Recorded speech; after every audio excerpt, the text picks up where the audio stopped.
বন্ধুগণ, বলছিলাম আবু জাহিল তো নেতা, রাসূলুল্লাহর ডাইরেক্ট হত্যা করার জন্য আসে নাই।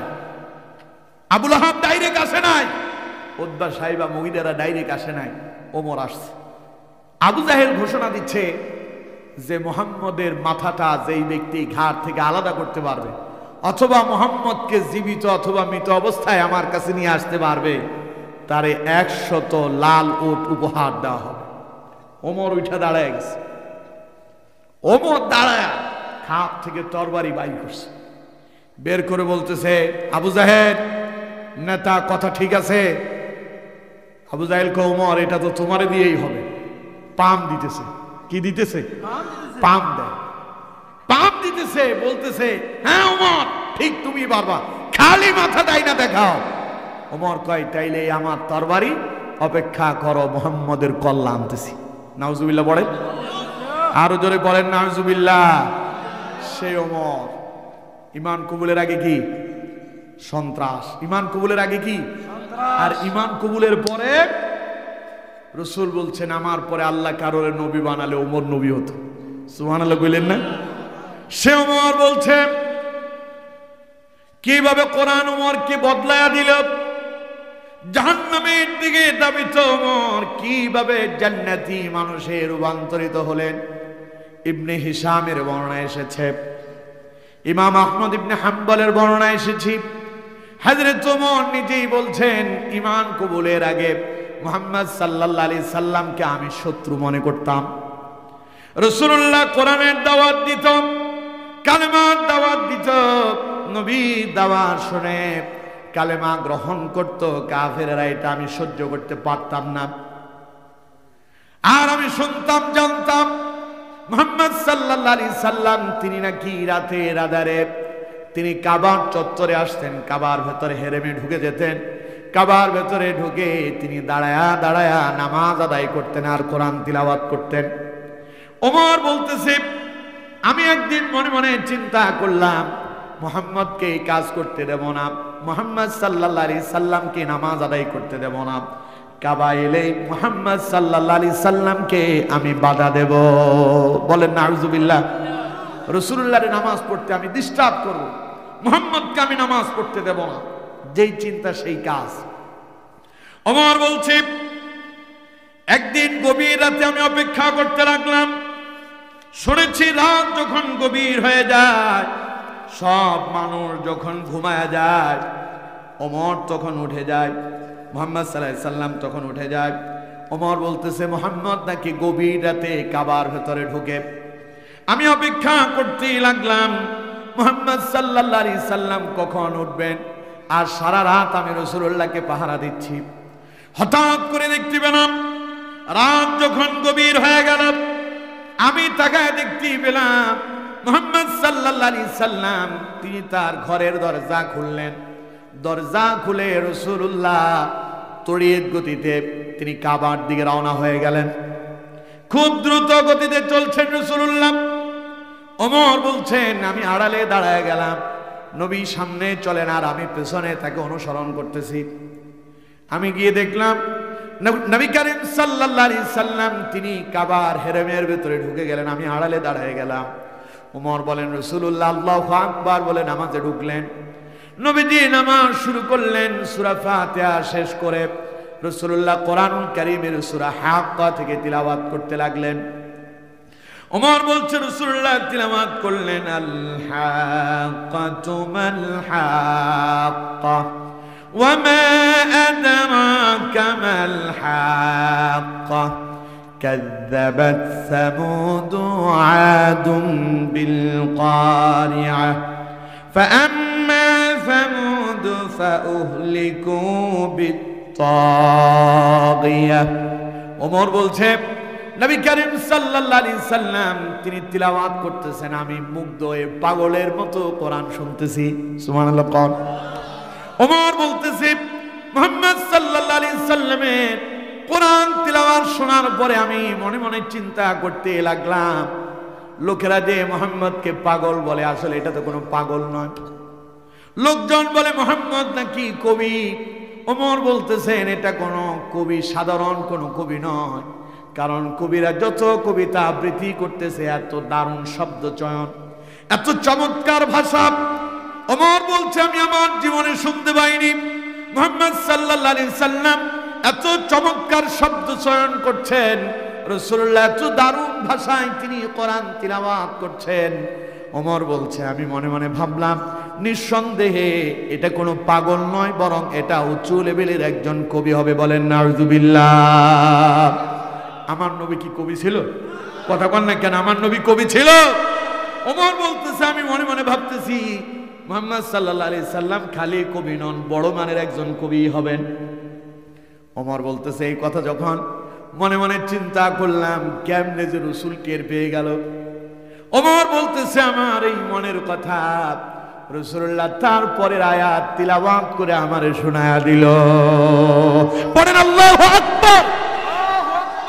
ওমর বলছেন আমি মনে মনে চিন্তা করলাম ইনি একজন কবি হবেন।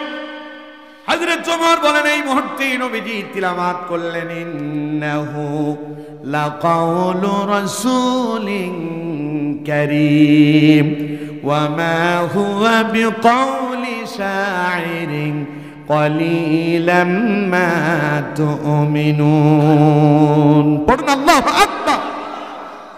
ওমর বললেন আমি আশ্চর্য হয়ে গেলাম, নবী কেমনে যে আমার মনের কথা বুঝে ফেলল। ওমর বললেন আল্লাহর কসম কেউ আমার কথা শুনে নাই, আশেপাশে কেউ ছিল না যে রাসূলুল্লাহরে শোনায় দিবে, এমন কথাও না।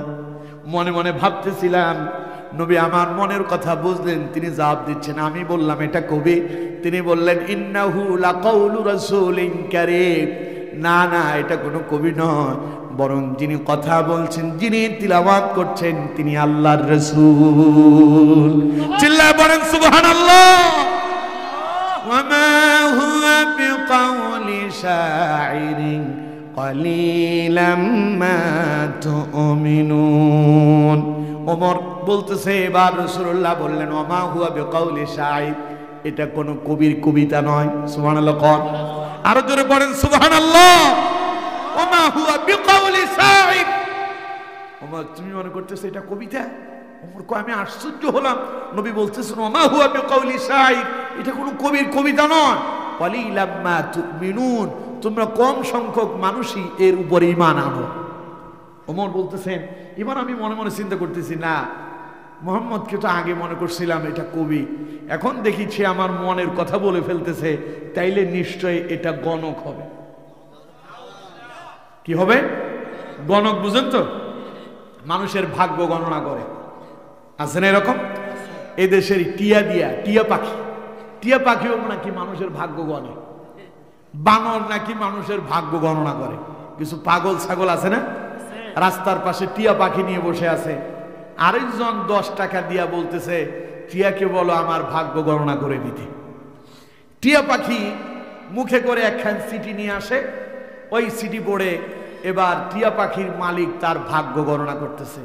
এই টিয়া পাখির কাছে গিয়া যারা ভাগ্য গণনা করে তারা শিরিক করে, কারণ আপনার ভাগ্য সম্পর্কে যিনি জানেন তিনি কে?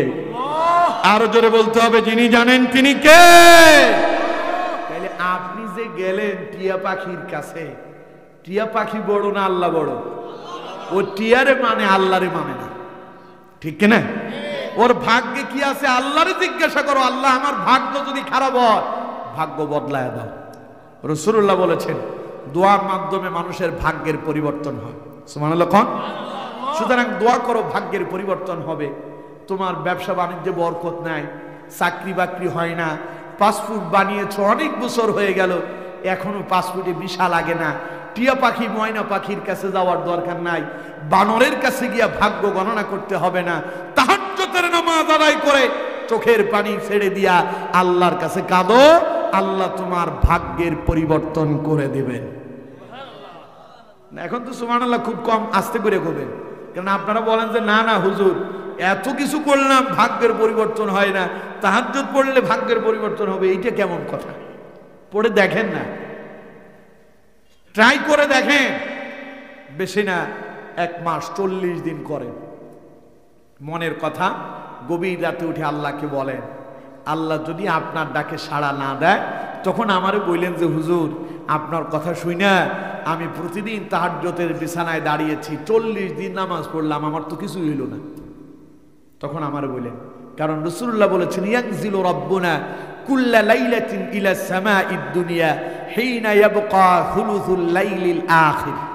রাতের যখন শেষ 3 অংশ থাকে, 4 ভাগের 1 ভাগ চলে যায়, অবশিষ্ট 3 ভাগ থাকে, এমন সময় আল্লাহ দুনিয়ার আসমানে আসে। ফায়াকুলু, তিনি বলেন মাইয়াদউনি ফাআস্তাজিব লাহু। আল্লাহ আসমানে আইসা ডাক দিয়ে কয়, কে আসো আমার কাছে দোয়া করবে, আমি তোমার দোয়া কবুল করব। ওয়া মান ইয়াসআলুনি ফাউতিয়াহু, কে আসো আমার কাছে সাহায্য চাও, আমি তোমার সাহায্য করব। ওয়া মান ইস্তাগফিরুনি ফাআগফির লাহু, কে আসো গুনাহ করছো আমারে বলো, আমি ক্ষমা করে দেব। সুবহানাল্লাহ। কে বলে? আর তুমি টিয়া পাখি আর ময়না পাখির কাছে যাও, বানরের কাছে যাও, ভাগ্য গণনা করো। তাইলে রাসূলুল্লাহর কাজ কি ভাগ্য গণনা করা ছিল? রাসূল কি গণক ছিলেন? ওমর মনে মনে ভাবতেছে, নবী যেহেতু আমার মনের কথা বলে ফেলছে, মনে হয় তিনি গণকই হবে। হযরত ওমর বলেন, কি আশ্চর্য ব্যাপার, অবাক হয়ে গেলাম। মনে মনে ভাবতেছিলাম রাসূল মনে হয় গণক হবেন, কিন্তু এই কথা মনে মনে ভাবতেছি কেউ শুনে নাই, কাউকে বলি নাই। ওমর বলেন, আমি যে নবীকে গণক বললাম কেমনে তিনি বুঝে ফেললেন? পরের আয়াত তিলাওয়াত করে তিনি তার জবাব দিয়ে দিলেন। হযরত ওমর বলেন, এবার নবীজি তিলাওয়াত করলেন, ওয়ালা বিকাউলি কাহিনিন কলিলাম মা তাযাক্কারুন। হযরত ওমর বলেন, এবার নবীজি তিলাওয়াত করলেন, ওয়ালা বিকাউলি কাহিন, না না না, ইনি কোনো গণক নয়, এটা কোনো গণকের কথা নয়। কলিলাম মা তাযাক্কারুন, তোমরা কম সংখ্যক মানুষের নসিহত গ্রহণ করো। তানজিলুম মির রাব্বিল আলামিন। নবীজি বললেন, বরং আমি যা তিলাওয়াত করতেছি তা দয়াময় আল্লাহর পক্ষ থেকে নাজিলকৃত কিতাব। সুবহানাল্লাহ। ওমর বললেন, নবী যখন আমার মনের সব কথা বলেই ফেলল, রাসূল যখন আমার মনের কথা বুঝে ফেলল, এইদিকে রাসূলুল্লাহর কোরআন তিলাওয়াত চলছে, আমি তো মনোমুগ্ধ হয়ে তিলাওয়াত শুনতেছি। আসছিলাম রাসূলুল্লাহর নামাজে ডিস্টার্ব করব, নামাজ পড়তে দেব না, কিন্তু চুপে চুপে আড়ালে দাঁড়ায়া কোরআন তিলাওয়াত শুনতে গিয়া কি ডিস্টার্ব করব, আমি নিজেই কোরআনের প্রেমে মাতোয়ারা হয়ে গেলাম। হযরত ওমর বলতেছেন, তখন আমার মনের ভেতরে এই চিন্তা এসে গেল, মনে মনে ভাবতেছি আর কিছু সময় যদি এখানে থাকি ঈমান কবুল করা লাগবে, সুতরাং এখন আমাকে এখান থেকে বিদায় নিতে হবে। ওমর ওই রাতে রাসূলুল্লাহর কাছে আর দাঁড়ালেন না, তাড়াতাড়ি তিনি বাড়ি ফিরে গেলেন। ওমর ফিরে যায়, আল্লাহ বলেন, ওমর কই যাও? কোরআনের কাছে আবারও তোমারে আসা লাগবে, কারণ কোরআনের জন্য আমি আল্লাহ তুমি ওমর রে পছন্দ করে ফেলেছি।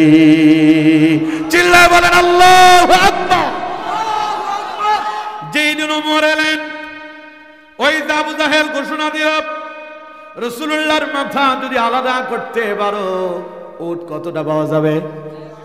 মনে আছে আপনাদের? কত উট? ওমর বলল, আবু জাহেল 100 উট তুমি রেডি রাখো, যাচ্ছে রাসূলুল্লাহর মাথা আলাদা করার জন্য।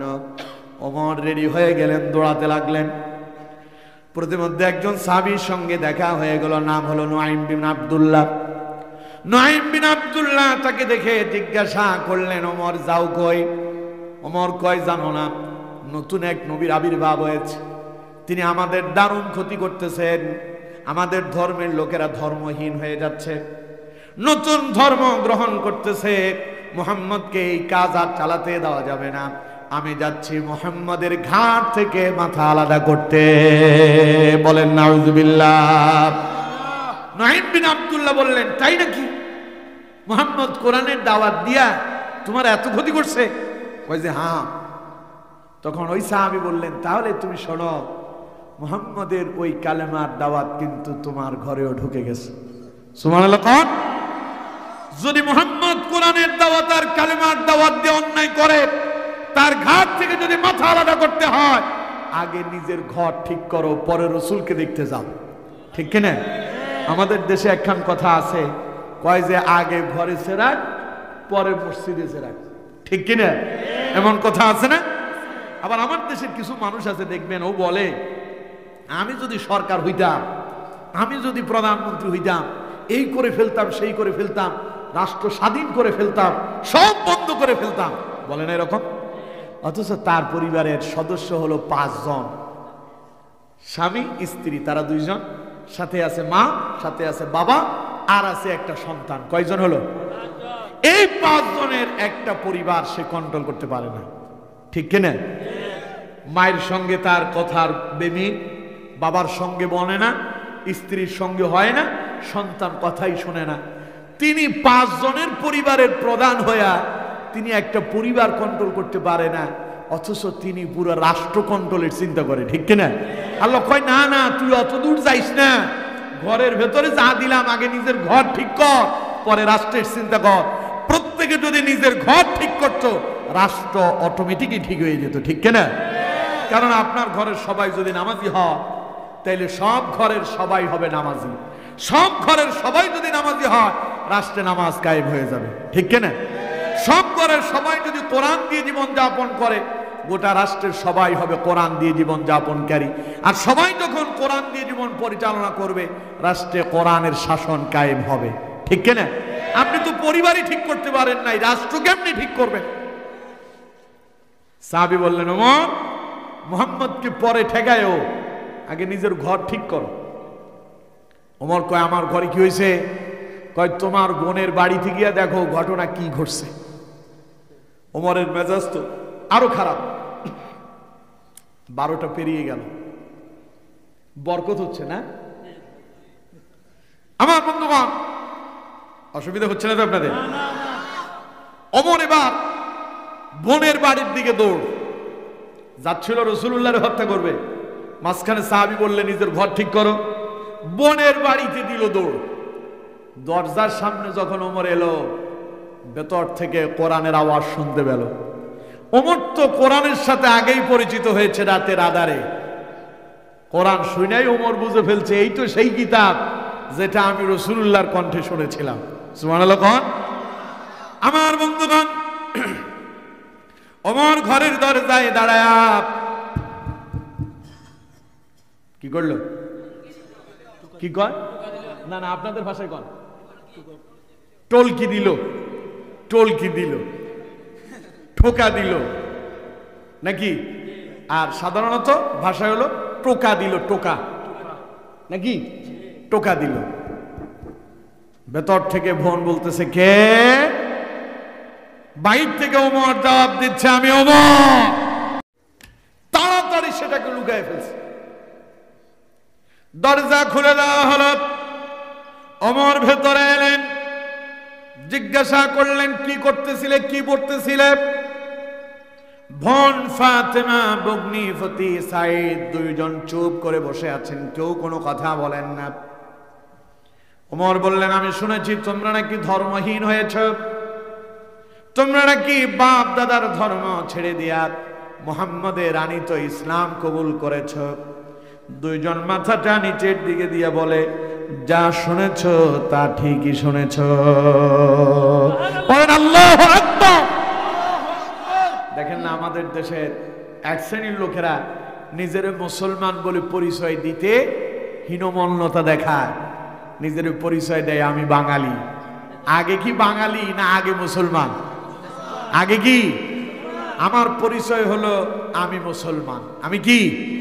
আল্লাহ পাক বলছেন, ওয়ামান আহসানু কাওলাম মিম্মান দাআ ইলাল্লাহি ওয়া আমিলা সালিহান ওয়া ক্বালা ইন্নানি মিনাল মুসলিমিন।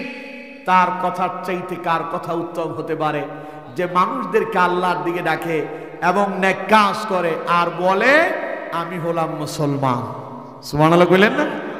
উনি নিজেকে মুসলমান বলে পরিচয় দেওয়ার আগে বাঙালি বলে পরিচয় দিতে সাধ পায়, ঠিক কিনা? আমাদের আগে পরিচয় আমরা মুসলমান, আমাদের আগে পরিচয় আমরা কি?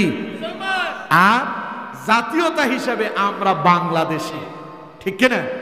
জাতীয়তা হিসেবে আমরা বাংলাদেশী অথবা বাঙালি, কিন্তু আমাদের মূল পরিচয় হচ্ছে আমরা মুসলমান। এই পরিচয় আমাদের জন্য কে নির্ধারণ করেছেন? আল্লাহর দেওয়া পরিচয়টাই দিতে পারেন।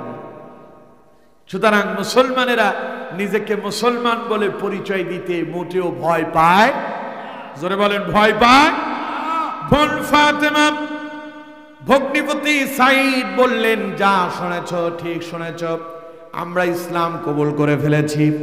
এই কথা শোনার পরে ওমরের মেজাজ হয়ে গেল খারাপ। চাবুক বের করে ভগ্নিপতি সাইদকে লক্ষ্য করে পেটানো শুরু করলো। ভগ্নিপতি সাইদ চাবুকের আঘাতে জমিনে ঢলে পড়লেন। স্বামী মার খায়, স্ত্রী তাকায়া তাকায়া দেখতে পারে না। ফাতিমা চিন্তা করলো, আমার স্বামীকে বাঁচাতে হবে। স্বামীকে বাঁচানোর জন্য স্বামীর গায়ের উপরে ঝাঁপ দিয়ে পড়ল। ওমরের পেটানি চলছে, চাবুকের আঘাত চলছে।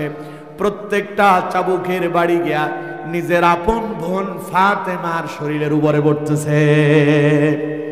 হঠাৎ করে ওমর পিটাতে পিটাতে ক্লান্তি এসে গেল। তাকা দেখতেই পেল এতক্ষণ যারে মারধর করতেছে এটা তো ভগ্নিপতি নয়। তাকায় দেখে আপন বোন রক্তাক্ত হয়ে আছে, দেহ থেকে রক্ত বের হচ্ছে। ওমর বোনের দিকে তাকায়া বলল, বোন ফাতেমা রে, এটা তোরা করলিটা কি? কেন তোরা ইসলাম কবুল করলি? বোন ফাতেমা জবাব দিচ্ছে, আমার ভাই শোনো, মেরে তুমি আমাদেরকে রক্তাক্ত করেছ, আমাদের দেহ থেকে রক্ত বের করেছ। আমার ভাই এইভাবে মারতে মারতে যদি আমাদের দেহ থেকে রুটা বেরিয়ে যায়, এরপরও ইসলাম থেকে দিন থেকে এক চুল পরিমাণ পিছু হটে যাব না। এজন্য মুসলমানের পরিচয় হলো জেল হবে কি জুলুম হবে, মরবো কি আর বাঁচবো, যাবো কি কোথায় যাব, কোনো চিন্তা নাই। কাজ একটাই, ইসলাম প্রতিষ্ঠার জন্য আমাদেরকে সামনে এগিয়ে যেতে হবে। কথা বল না কেন? ঠিক কেনা? প্রয়োজনে মরে যাব, প্রয়োজনে রক্ত দেব, জেলে যাব, ফাঁসির কাস্তে ঝুলব, এরপরেও ইসলাম প্রতিষ্ঠার জন্য সামনে এগিয়ে যাব। ঠিক কেনা? পারবো তো ইনশাআল্লাহ।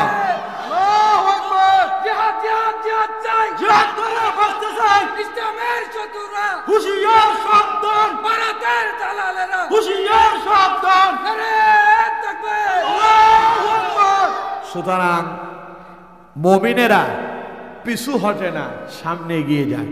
ঠিক কিনা? জোরে বলেন ঠিক কিনা? এখন কি আমরা পেছনে যাব না সামনে আগাবো? সামনে আগাবো। বোন ফাতেমা জবাব দিচ্ছে, মেরে তো রক্ত বের করছো, রক্তাক্ত করেছো, মেরে ফেলো, এরপর ইসলাম থেকে পিছু হটবো না। সুবহানাল্লাহ। আর এই নদী স্থাপন করেছেন এই দেশের ইসলামী আন্দোলনের প্রথম সারির নেতারা। মিথ্যা মামলা দিয়া তাদেরকে রাজাকার বানানো হয়েছে, জেলখানায় বন্দী করা হয়েছে, মিথ্যা মামলা দিয়া ফাঁসির রায় শোনানো হয়েছে। মাওলানা মতিউর রহমান নিজামী, আলী হাসান মোহাম্মদ মুজাহিদ, কাদের মোল্লা, মীর কাসেম আলীর মতো ইসলামী আন্দোলনের প্রথম সারির নেতাদেরকে ওরা ফাঁসির কাস্তে ঝুলালো। ইসলামী আন্দোলনের নেতারা হাসতে হাসতে ফাঁসির রশি গলায় ঝুলিয়ে নিয়েছে। ওরা দেখিয়েছে প্রয়োজনে মরে যাব, বাতিলের কাছে মাথা নত করব না, করব না, করব না। এর নাম ইসলাম। এর নাম কি? চিল্লায় বলেন, এর নাম কি? আজ তাদের রক্তের বিনিময় এই দেশের স্বৈরাচারের বিদায় হয়েছে। কথা বলেন ঠিক কিনা? রক্ত তো প্রথম ইসলামী আন্দোলনের নেতারা দিয়েছে। কত ইসলামী আন্দোলনের কর্মী পঙ্গু হয়েছে হিসাবই নাই, কতজন চোখ হারাইছে হিসাবই নাই। 5 আগস্টের বিপ্লবের পরে ছাত্র জনতা কতজন আহত হলো, পঙ্গু হলো, তার হিসাব বের হলো। 16 বছরে ইসলামী আন্দোলনের কত হাজার হাজার কর্মীরা পঙ্গু হয়েছে, তার হিসাব নাই। আমার বন্ধুগণ, শেষে এসে ছাত্ররা রক্ত দিল, কিন্তু আগে ইসলামী আন্দোলনের নেতারা রক্ত দিয়ে পথ দেখিয়ে দিল। ঠিক কিনা? সুতরাং ওই পথেই আজকের স্বাধীনতা এসেছে। পড়েন আলহামদুলিল্লাহ, আরো জোরে পড়েন আলহামদুলিল্লাহ। বোন ফাতেমা জবাব দিল, ভাই আমার মেরে ফেল, এরপর ঈমান থেকে এক বিন্দু পরিমাণ পিছু হতে যাব না। এই কথা শোনার পরে ওমরের দিলটা নরম হয়ে গেল। ওমর বলে, এত মারলাম, এত নির্যাতন করলাম, এরপরেও তাদের ভেতরে কোনো ভয় নাই। ওমর এবার বলতেছে, আমার বোন ফাতেমারে কি যেন পড়তেছিলে, একটু দাও তো দেখি আমার হাতে। সুবহানাল্লাহ কোন? বোন ফাতেমা বলল, আমার ভাই, এটার নাম কোরআন, এটা ধরতে হলে পবিত্র হওয়া লাগে। তুমি তো এখন অপবিত্র, তোমার আগে গোসল করতে হবে, পবিত্র হইতে হবে, তারপরে কোরআন তোমার হাতে দেব। সুবহানাল্লাহ কোন? ওমর বলতেছে, আমার বোন ফাতেমা, তাহলে আর দেরি কেন, আমারে গোসল করায় দাও, আমারে পবিত্র বানায় দাও, নবীর সেই কিতাব আমার হাতে তুলে দাও। আমার বন্ধুগণ, হযরত ওমরকে গোসল করানো হলো। ওমর পবিত্র হলেন। কোরআনুল কারীমের সেই সূরা তাহা ওমরের সামনে এনে দেওয়া হলো। ওমর তো আমাদের মতো বাঙালি না, ওমর আরবি ভাষাভাষীর মানুষ, আরবিতে তারা পারদর্শী। কোরআন পড়ার জন্য তাদেরকে কারো কাছে যাওয়ার দরকার নাই। ওমর কোরআন শুনলেন, কোরআন খুললেন আর পড়া শুরু করলেন। তাহা মা আনজালনা আলাইকাল কুরআনা লিতাশকা ইল্লা তাযকিরাতান লিমান ইয়াখশা تنزيلا ممن خلق الأرض والسماوات العلى পড়েন আল্লাহু আকবার। তিলাওয়াত করছেন ওমর, তিলাওয়াত করতে করতে ওমর কাঁদতে কাঁদতে অস্থির হয়ে যাচ্ছে, দু চোখ দিয়া পানি গড়ায় গড়ায় পড়তেছে, আর ওমরের কম্পন শুরু হয়ে গেল। এই কান্না কষ্টের কান্না নয়, এই কান্না দুঃখের কান্না নয়, এই কান্না আনন্দের কান্না, তৃপ্তির কান্না। কোরআন পড়তেছে আর ওমরের কলিজা প্রশস্ত হয়ে যাচ্ছে। ঈমানের প্রতি ওমর ঝুঁকে পড়তেছেন। কোরআন পড়তে পড়তে 14 নম্বর আয়াত পড়লেন, ইন্নানি আনাল্লাহু লা ইলাহা ইল্লা আনা ফা'বুদনি ওয়া আকিমিস সালাতা লিযিকরি। আল্লাহ পাক বললেন, নিশ্চয় আমি আল্লাহ, ইন্নানি আনাল্লাহ, নিশ্চয় আমি আল্লাহ, লা ইলাহা ইল্লা আনা ফা'বুদনি, আমি ছাড়া আর কোনো ইলাহ নাই, সুতরাং আমার বান্দারে ইবাদত করো যার তিনি কে। সুতরাং আমার ইবাদত করো, কে বলেছেন? চিল্লায় বলতে হবে, কে বলেছে? ওমর যখন এই আয়াত পড়লেন, ওমরের কান্নার আওয়াজ আরো বেড়ে গেল, কম্পন আরো বেড়ে গেল। ওমর বলল, আমার বোন ফাতেমা, আমি আর দাঁড়াতে পারবো না, এখানে আমি আর থাকতেই পারবো না, তাড়াতাড়ি করো, আমাকে রাসূলুল্লাহর দরবারে নিয়ে চলো। চিল্লায় পড়েন আল্লাহু আকবার। ওমর চলছেন দারুল আরকামের দিকে। দারুল আরকামের দিকে যখন ওমর চলে গেলেন, দরজা বন্ধ। ওমরের আগে ঈমান কবুল করেছেন হযরতে আমির হামজা রাদিয়াল্লাহু তাআলা আনহু। ওমর দরজার সামনে গিয়ে দাঁড়ালো, বাইরে থেকে আওয়াজ দিল, ভেতর থেকে একজন সাহাবী দরজার ছিদ্র দিয়া তাকায় দেখে, বাইরে কি তাকায় দেখলো ওমর এখনো হাতে তরবারি আছে। ওমর দাঁড়ায় আছে। হযরতে ওমরকে দেখে ওই সাহাবী ভয় পেয়ে গেলেন। ওই মুহূর্তে রাসূলুল্লাহর উপর ওহী নাজিল হচ্ছে। হযরতে আমির হামজা সেখানে উপস্থিত। হযরতে আমির হামজা জিজ্ঞাসা করলেন, কি হয়েছে, বাইরে কে এসেছে? সাহাবী ঘাবড়িয়ে গেল। এটা আমির হামজা লক্ষ্য করলেন, জিজ্ঞাসা করলেন, কি হয়েছে, বাইরে কে এসেছে? সাহাবী বললেন, বাইরে ওমর দাঁড়ায় আছে, হাতে খাপ মুক্ত তরবারি। আমির হামজা বললেন, ভয় পাওয়ার কোনো কারণ নাই, ওমর যদি ভালো উদ্দেশ্যে আসে তো ভালো কথা, আর না হলে ওমরকে ওমরের তরবারি দিয়া মোকাবেলা করার জন্য আমি যথেষ্ট। পড়েন আল্লাহু আকবার। হযরত আমির হামজা বললেন, দরজা খুলে দাও। দরজা খুলে দেওয়া হলো। ওমর ভেতরে প্রবেশ করলেন। রাসূলুল্লাহ তখন ওহী সমাপ্ত হলো মাত্র রাসূলের উপর থেকে। ওমর সামনে এসে রাসূলুল্লাহর সামনে আসলেন। রাসূলুল্লাহর সামনে এসে খাপ মুক্ত তরবারিখানা রাসূলুল্লাহর সামনে রাখলেন, মাথাটা নোয়া দিলেন। নবীজি হযরত ওমরকে সামনের দিক থেকে জামাটা চেপে ধরলেন, আর একটা ঝাঁকুনি দিয়া বললেন, ওমর রে, এখনো কি সময় হয় নাই? আর কতদিন ইসলামের বিরোধিতা করবা? এখনো কি ঈমান কবুল করার সময় হয়নি? নবী যখন ওমরকে ধরে ঝাঁকুনি দিলেন, ওমর বললেন, আশহাদু আল্লা ইলাহা ইল্লাল্লাহ ওয়া আশহাদু আন্না মুহাম্মাদান আবদুহু ওয়া রাসূলুহু। পড়েন আল্লাহু আকবার। ওমর ঈমান কবুল করলেন।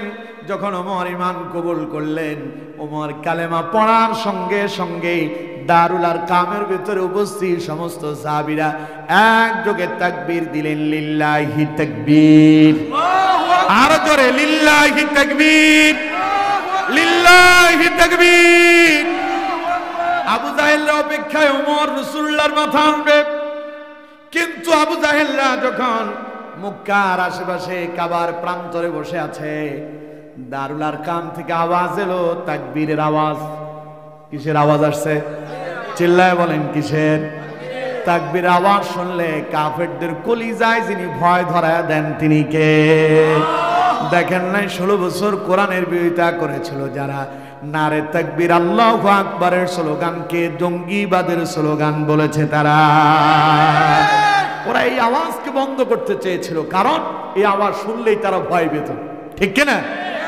দারুল আরকাম থেকে তাকবীরের আওয়াজ এলো। আবু জাহেল, আবু লাহাবরা অপেক্ষায় আছে, ওমর কখন আসবে। দারুল আরকাম থেকে যখন তাকবীরের আওয়াজ তারা শুনতে পেল, তারা ভয় পেয়ে গেল। এত বিকট শব্দে আওয়াজ এসেছে, ওদের কম্পন ধরে গেছে। পড়েন আল্লাহু আকবার। নবীজি বললেন, আমার সাহাবীরা শোনো, ওমর ঈমান কবুল করেছে, আজ ইসলামের প্রথম বিজয় হয়ে গেল। আরো জোরে পড়তে হবে সুবহানাল্লাহ। তাইলে কন্ত ওমর যে পথ পেল, অন্ধকার থেকে আলোতে ফিরে এলো কি দিয়া? আরো জোরে বলেন।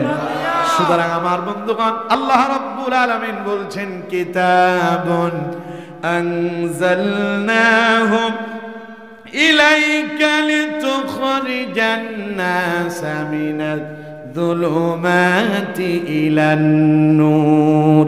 আল্লাহ পাক বলছেন, নবী হে, কোরআন অবতীর্ণ করেছি এই জন্য যাতে করে অন্ধকারে ডুবে থাকা মানুষদেরকে কোরআন দিয়া বুঝায়া বুঝায়া আপনি আলোর দিকে নিয়ে আসতে পারেন।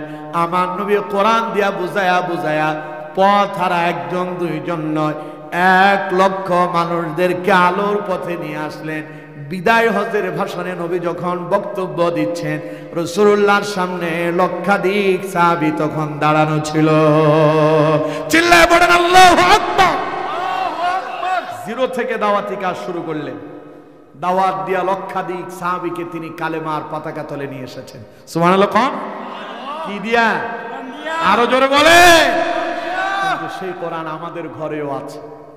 আমরা নিজেদেরকে মুসলমান দাবি করতেছি, এ কোরআন আমাদের ঘরে থাকার পরেও আমাদেরকে নামাজি বানাতে পারলো না। কোরআন আমাদেরকে সুখ থেকে ফিরাতে পারলো না।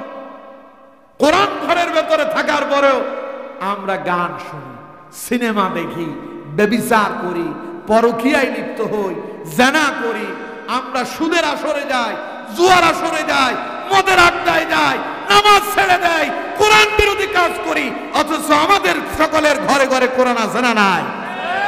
তার মানে কোরআন আছে ঠিক, কোরআনটাকে আমরা জায়গা মতো লাগাতে পারি না। সুতরাং আমার বন্ধুগণ, কোরআন এসেছে আমাদেরকে আলোকিত মানুষে রূপান্তরিত করার জন্য, ঠিক কিনা? এখন কি আপনারা আলোকিত মানুষ হতে চান? সবাই বলেন হতে চান? কারা কারা জান্নাতে যেতে চান? 2 হাত তুলে আল্লাহরে দেখান। লিল্লাহি তাকবীর, লিল্লাহি তাকবীর। হাত নামান। আল্লাহ আমাদের হাতগুলো কবুল করুন। আল্লাহ আমাদেরকে জান্নাতি মানুষে রূপান্তরিত করুন। জাহান্নামের পথ থেকে আল্লাহ আমাদেরকে ফিরায় রাখুন। আমার বন্ধুগণ, সেই জান্নাতি পথ পাওয়ার জন্য কোরআনের বিকল্প নাই। আসুন কোরআন দিয়ে নিজেকে আলোকিত করি, কোরআন দিয়ে সমাজ গড়ি, কোরআন দিয়ে রাষ্ট্র গড়ি।